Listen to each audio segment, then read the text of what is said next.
Hi all, mid cap ഡോക്ടറിൻ്റെ ഒരു special എപ്പിസോഡിലേക്ക് എല്ലാവർക്കും സ്വാഗതം. അപ്പം ഓൾറെഡി ഞാൻ ഇന്നലെ ഒരു വീക്കിലി അനലൈസ് ചെയ്തതാണ്. അതിനകത്തിൽ നമ്മൾ ഈ ട്രേഡ് ഡീലോട്ട് ബന്ധപ്പെട്ട് കുറച്ച് കാര്യങ്ങൾ പറഞ്ഞു.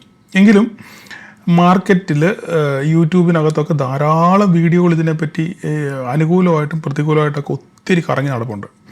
അപ്പം എൻ്റെ സബ്സ്ക്രൈബേഴ്സ് അല്ലെ എന്നെ ഫോളോ ചെയ്യുന്നവർക്ക് ഇതിനെപ്പറ്റി ഒരു സംക്ഷിപ്ത രൂപം ഞാൻ എന്താണ് മനസ്സിലാക്കിയത് അത് എൻ്റെ ഭാഷയിൽ നിങ്ങളോട് പറയാമെന്നുള്ളത് മാത്രമേ ഉള്ളൂ. അത് മാത്രമേ ഈ വീഡിയോ കൊണ്ട് ഉദ്ദേശിക്കുന്നത്. ഇത് ഞാൻ എൻ്റെ വ്യൂ മാത്രമാണ്, എൻ്റെ ഒരു വ്യൂ പോയിന്റിലാണ് ഞാൻ ഈ കാര്യങ്ങൾ മുഴുവൻ പറയുന്നത്. ഒരു പക്ഷേ തെറ്റായിരിക്കാം, ശരിയായിരിക്കാം. എന്തായാലും നിങ്ങൾ അത് വേണ്ട രീതിയിൽ എടുക്കുക. ഓക്കെ, നിങ്ങൾക്കത് നിരാകരിക്കാം, അംഗീകരിക്കാം, അതൊക്കെ നിങ്ങളുടെ ഇഷ്ടമാണ്.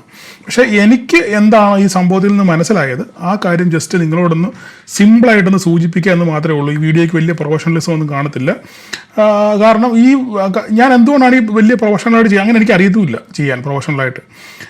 കാരണം ഈ വീഡിയോയുടെയൊക്കെ ആയുസ് 1-2 ദിവസം മാത്രമേ ഉള്ളൂ. ഇതിന് ശേഷം ഇത് ആൾക്കാർ തിരിഞ്ഞു നോക്കുകയല്ലേ. നമ്മളിപ്പോൾ ഒരു ട്രാവൽ വീഡിയോ ചെയ്യുമ്പോഴോ അല്ലെങ്കിൽ ഒരു അല്ലാത്ത ഒരു കുക്കിംഗ് വീഡിയോ ഒക്കെ ചെയ്യുമ്പോൾ ആൾക്കാർ സ്ഥിരം വീണ്ടും അത് കാണും അല്ലേ. പക്ഷേ നമ്മുടെ ഈ വീഡിയോ എന്ന് പറഞ്ഞു കഴിഞ്ഞാൽ ഇപ്പോൾ ഒരു ദിവസത്തെ പ്രീ മാർക്കറ്റ് ചെയ്യുകയാണെങ്കിൽ അന്നത്തെ ദിവസം കഴിഞ്ഞപ്പോൾ ആ വീഡിയോയുടെ പ്രസക്തി നഷ്ടപ്പെട്ടു. അപ്പോൾ അതുകൊണ്ടാണ് ഞാനിപ്പോൾ ധാരാളം വലിയ പ്രൊഫഷണലിസം ഒന്നും കാണിക്കാതെ, അതിൻ്റെ ആവശ്യമില്ല. ഓക്കെ, നമുക്ക് കാര്യം സിമ്പിളായിട്ട് മറ്റുള്ളവരോട് കൺവേ ചെയ്യുക, അത് മാത്രമാണ് ഞാൻ ഉദ്ദേശിക്കുന്നത്. അപ്പം നമുക്ക് ഈ ട്രേഡ് ഡീലിനകത്തോട്ട് വരാം.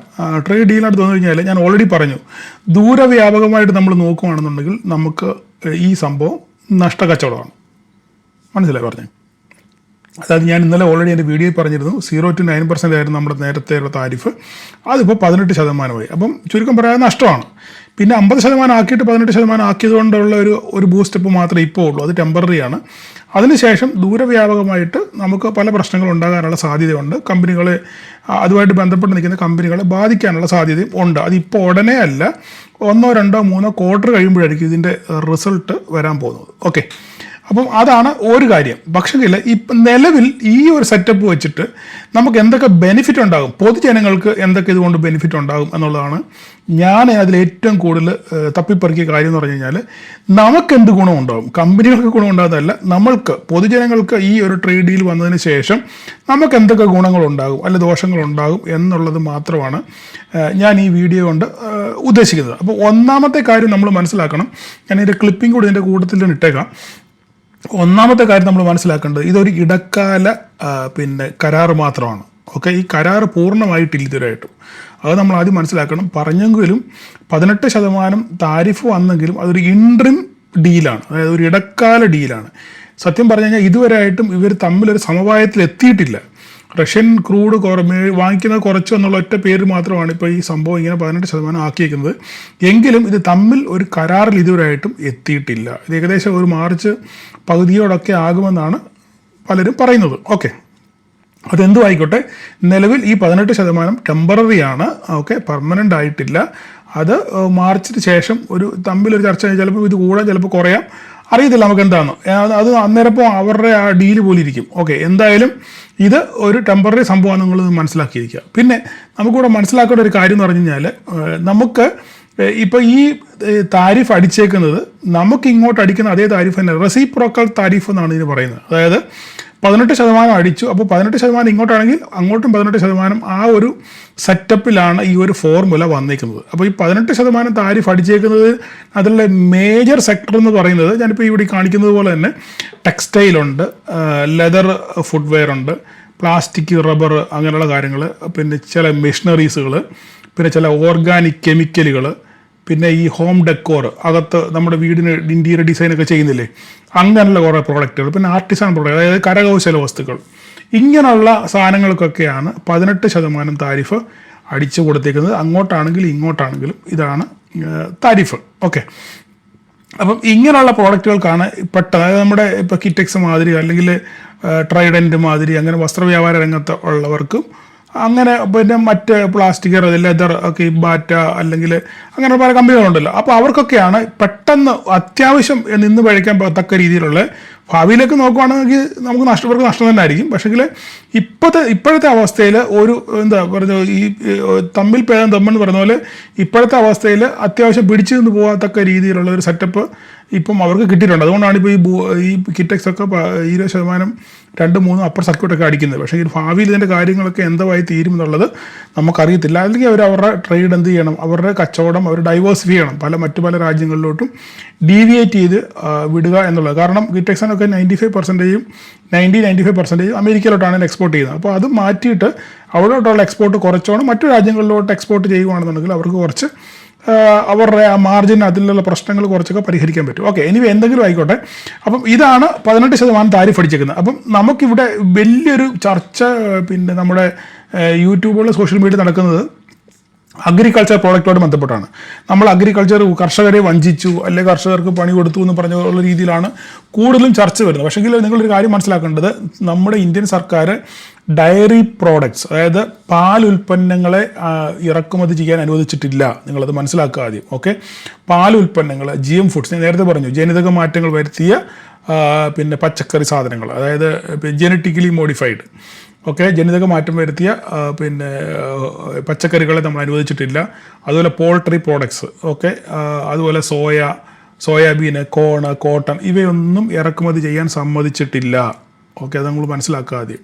അല്ലാതെ ഈ സോഷ്യൽ മീഡിയയിൽ അവിടെ ഇവിടെയും കിടന്ന് അറ്റവും മൂലം പറയുന്ന പോലെയല്ല. ഇങ്ങനെയുള്ള കാര്യങ്ങളൊന്നും, ഡയറി പ്രോഡക്ട്സ് ഒന്നും, പ്രത്യേകിച്ച് പാലുൽപ്പന്നങ്ങളൊന്നും ഒരു കാരണവശാലും ഇറക്കാൻ ഇന്ത്യ ഇതുവരെയായിട്ടും സമ്മതിച്ചിട്ടില്ല എന്നുള്ള കാര്യം നമ്മൾ മനസ്സിലാക്കുക. ഓക്കെ, അത് പിന്നെ അടുത്തൊരു കാര്യം എന്ന് പറഞ്ഞാൽ, പിന്നെ നമ്മൾ സമ്മതിച്ചേക്കുന്നുള്ള സംഭവം എന്ന് പറഞ്ഞാൽ ഡ്രൈ ഫ്രൂട്ട്സ് ഇറക്കാൻ സമ്മതിച്ചിട്ടുണ്ട്.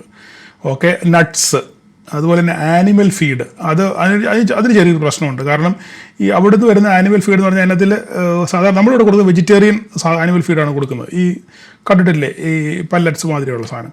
പക്ഷെ അതിനകത്ത് നോൺ വെജ് കലർന്ന സാധനമാണെന്ന് തർക്കമുണ്ട്. നമുക്ക് സത്യാവസ്ഥ അറിയത്തില്ല. എനിവേ അത് സമ്മതിച്ചിട്ടുണ്ട്. പിന്നെ ഫ്രഷ് പ്രോസസ്ഡ് ഫുഡ്, ഓക്കെ, അതുപോലെ പ്രോസസ്ഡ് വെജിറ്റബിൾ ഫ്രൂട്ട്സ്, പിന്നെ വൈന്, ലിക്കർ, സോയാബീൻ ഓയിൽ, ഈ വക കാര്യങ്ങളൊക്കെ ഇറക്കുമതി ചെയ്യാൻ ഇന്ത്യ സമ്മതിച്ചിട്ടുണ്ട്. അപ്പോൾ ഇത് നമ്മുടെ കർഷകരെ എങ്ങനെ ബാധിക്കുമെന്ന് ചോദിച്ചു കഴിഞ്ഞാൽ, ഇവിടെ ഞാൻ സിമ്പിളായിട്ടൊരു ഉദാഹരണം പറയാം. ഈ ഡ്രൈ ഫ്രൂട്ട്സും നട്ട്സും ഈ ഡ്രൈ ഫ്രൂട്ട്സും നട്ട്സും എന്നൊക്കെ പറയും. നട്ട്സ് എന്ന് പറയുമ്പോൾ നമ്മൾ ഏറ്റവും കൂടുതൽ പറയുന്നത് ബദാം, പിന്നെ പിസ്ത, പിന്നെ കാഷ്യനട്ട്, ഇവയൊക്കെയാണ് നമ്മൾ ഏറ്റവും കൂടുതൽ നട്ട്സ് എന്ന് പറയുന്ന ഐറ്റങ്ങൾ. അപ്പോൾ നമ്മൾ ചിന്തിക്കുകയാണെങ്കിൽ നമ്മുടെ ഇന്ത്യയിൽ നട്ട്സുകൾ ഏറ്റവും പ്രധാനപ്പെട്ട ക്വാളിറ്റി സാധനം നമുക്ക് ഇന്ത്യയിൽ കിട്ടത്തില്ല. ഇത് മുഴുവൻ എക്സ്പോർട്ടിലാണ് പോകുന്നത്. എൻ്റെ ഒരു സുഹൃത്ത് ഈ എക്സ്പോർട്ട് മേഖലയിലുണ്ട്. അപ്പോൾ പുള്ളി പറയുന്നത് 20 ഗ്രാം 30 ഗ്രാം തൂക്കമുള്ള അണ്ടിപ്പരിപ്പുകളുണ്ട്. നീ കണ്ടിട്ടുണ്ടോ എന്ന് ചോദിച്ചു പുള്ളി. 20 ഗ്രാം ഒരു അണ്ടിപ്പരിപ്പിന് 20 ഗ്രാം 25 30 ഗ്രാം വരെ തൂക്കമുള്ള അണ്ടിപ്പരിപ്പുണ്ടെന്ന് നീ കണ്ടിട്ടുണ്ടോ എന്ന് ചോദിച്ചു. അങ്ങനെയുള്ള സാധനങ്ങളുണ്ട്.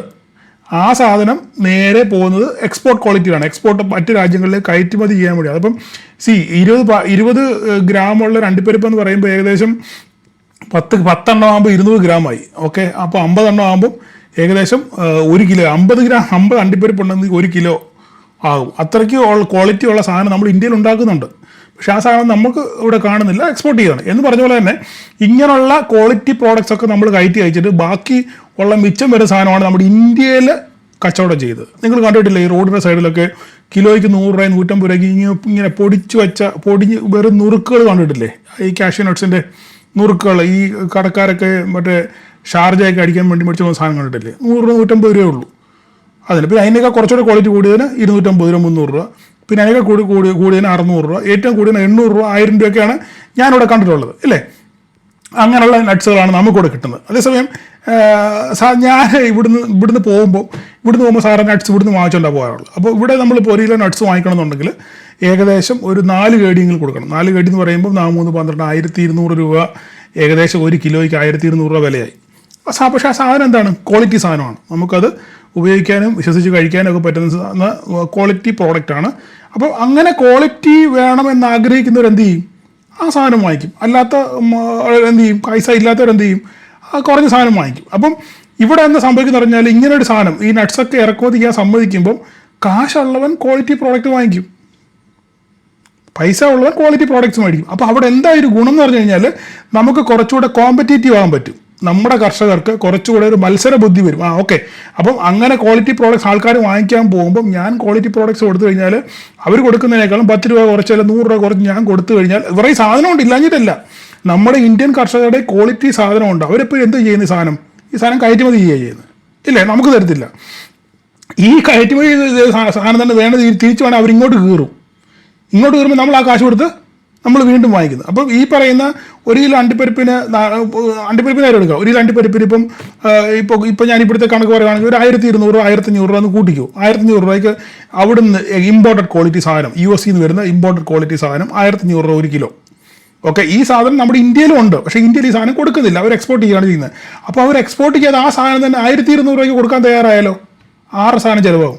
അമേരിക്കൻ്റെ സാധനം നമ്മുടെ സാധനം ഒരേ ക്വാളിറ്റി, അതിൻ്റെ അതിൻ്റെ ലേബലുണ്ട് US, മെയ്ഡ് ഇൻ US, നമ്മുടെ മെയ്ഡ് ഇൻ ഇന്ത്യ. ഈ ക്വാളിറ്റി രണ്ടും ഒരേ ക്വാളിറ്റി ആകുകയും 1500 രൂപയ്ക്ക് അവർ വിൽക്കുകയും 1200 രൂപ അതേ പ്രോഡക്റ്റാണ് നമ്മൾ കൊടുക്കാൻ തയ്യാറായി കഴിഞ്ഞാൽ എന്താ സംഭവിക്കുന്നത് അവിടെ? അപ്പോൾ കുറച്ചുകൂടെ മത്സര ബുദ്ധി വരും. ശരിയോ തെറ്റോ നിങ്ങൾ തന്നെ ചിന്തിച്ച് നോക്കിക്കോളൂ. ശരിയല്ല ഞാൻ പറഞ്ഞത്? അപ്പം ഇതുപോലെ നമ്മുടെ മാർക്കറ്റിൽ കുറച്ചുകൂടെ മത്സര ബുദ്ധി വരാനുള്ള സാധ്യത വളരെ കൂടുതലാണ്. അങ്ങനെയാകുമ്പം പിന്നെ ആ ഒരു മേഖലയിലേക്ക് ആൾക്കാർ പോകും. അപ്പോൾ ഇതിനെ നമ്മൾ ചെറുത്ത് തോൽപ്പിക്കുക എന്നുള്ളതേ ഉള്ളൂ മാർഗം. ഇപ്പോൾ ഇങ്ങനെ നമ്മുടെ വിപണി തുറന്നു കൊടുത്തു എന്ന് പറഞ്ഞ് ഇതിനെ ചെറുത്ത് തോൽപ്പിക്കാൻ നമ്മളെ തന്നെ പല കാര്യങ്ങളും നമുക്ക് ചെയ്യാൻ പറ്റും. അപ്പോൾ ആ രീതിയിൽ നമ്മൾ ഇതിനെ കാണുക എന്നുള്ളത് മാത്രമേ ഉള്ളൂ.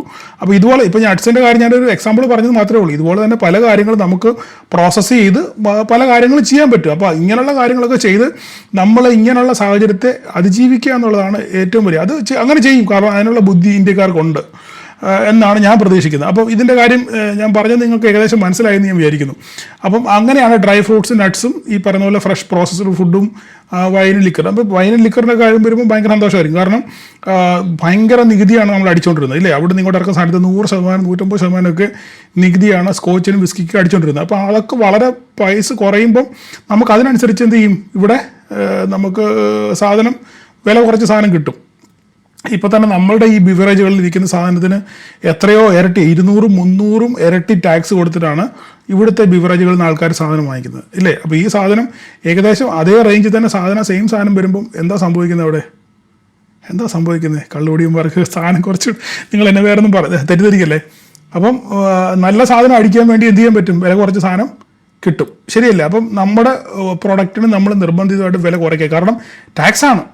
200-300-350% ടാക്സ് അടിച്ചാണ് ഈ സാധനം കൊടുക്കുന്നത്. അപ്പം അതേ ലെവലിൽ വിലയിൽ ആ സാധനം കിട്ടുമ്പം ഞാൻ ജനങ്ങളുടെ പക്ഷത്തു നിന്നാണ് പറയുന്നത്, ജനങ്ങൾക്ക് എന്ത് ചെയ്യും, സാധനം വില കുറച്ച് കിട്ടാനുള്ള സാധ്യത വളരെ കുറവ്. അപ്പോൾ ഇവിടെ ഒരു എന്താ പറയുക, മത്സര ബുദ്ധി വരുമ്പോൾ അതിനനുസരിച്ച് നമുക്ക് സാധനങ്ങൾ വില കുറച്ച് കിട്ടാനുള്ള സാധ്യത പൊതുജനങ്ങൾക്ക് ഉണ്ടാകും എന്നാണ് എൻ്റെ ഒരു കോൺസെപ്റ്റ്. ഓക്കെ, അപ്പോൾ ഇനിയിപ്പം സീറോ താരിഫിൻ്റെ കാര്യം നോക്കാം. ഇപ്പോൾ 18% കാര്യം നമ്മൾ പറഞ്ഞത്. അപ്പോൾ സീറോ താരിഫിൻ്റെ കാര്യം നോക്കിക്കഴിഞ്ഞാൽ സീറോ താരിഫിൽ നമുക്ക് ധാരാളം ഐറ്റംസ് പിന്നെ കയറ്റുമതി ചെയ്യാനും നമുക്ക് അനുവാദം കിട്ടിയിട്ടുണ്ട്. അതായത് അതിലെ ജെംസ് ആൻഡ് ഡയമണ്ട്സ് നമുക്കറിയാമല്ലോ, വജ്രം, മറ്റു സാധനങ്ങൾ, ഫാർമസ്യൂട്ടിക്കൽ ഐറ്റംസ്, ഫാർമസ്യൂട്ടിക്കൽ പ്രോഡക്ട്സ്, എയർക്രാഫ്റ്റിൻ്റെ പ്രോഡക്റ്റ്.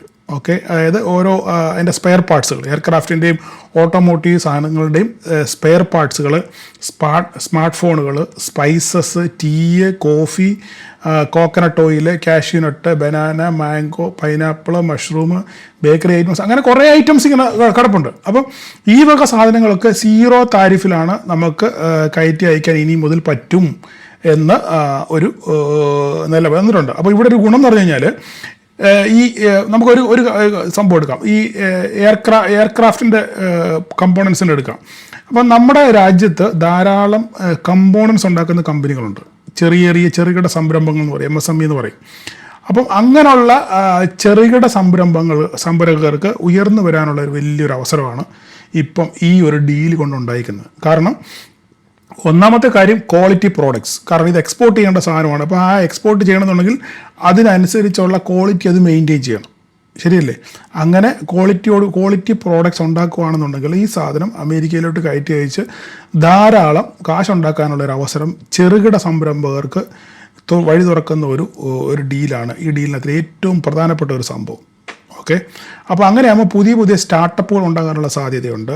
അങ്ങനെ സ്റ്റാർട്ടപ്പുകൾ ഉണ്ടായി കഴിഞ്ഞാൽ അവർ ക്വാളിറ്റി പ്രോഡക്ട്സ് ഉണ്ടാക്കും. ഈ ക്വാളിറ്റി പ്രോഡക്ട്സിന് പിന്നെ അവർ വെരിഫൈ ചെയ്തിട്ട് ഇത് ഓക്കെ ആണെന്നുണ്ടെങ്കിൽ അവർ വാങ്ങിക്കും. അപ്പം നമുക്ക് നമ്മളുടെ രാജ്യം മെച്ചപ്പെടും, MSMEകൾ മെച്ചപ്പെടും.